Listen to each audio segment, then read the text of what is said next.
দিনাজপুরে যৌথ বাহিনীর অভিযানে অস্ত্রসহ সাদেকুল ইসলাম নামে একজনকে আটক করা হয়েছে। এ সময় তার কাছ থেকে একটি পিস্তল ও 1 রাউন্ড গুলি উদ্ধার করা হয়। শনিবার ভোর 4টার দিকে সদর উপজেলার 8 নং শঙ্করপুর ইউনিয়নের শঙ্করপুর সোনাহারপাড়া এলাকায় তার নিজ বাসা থেকে এগুলো উদ্ধার করা হয়। আটককৃত সাদেকুল ইসলাম একই এলাকার আলাউদ্দিনের ছেলে। তার বিরুদ্ধে ডাকাতি মামলা রয়েছে বলে জানিয়েছে পুলিশ।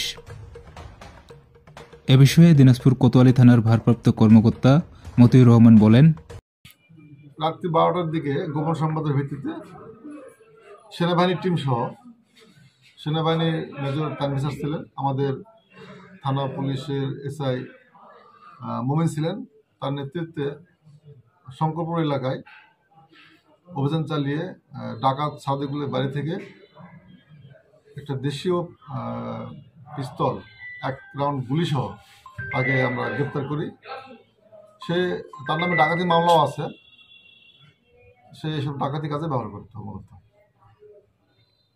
প্রাথমিক জিজ্ঞাসাবাদে সে ডাকাতি কাজে এগুলো ব্যবহার করতো, সে করছে। এবং তার বাবা আলা ডাকাত, বিখ্যাত ডাকাত, সে জেল হাজতে আছে।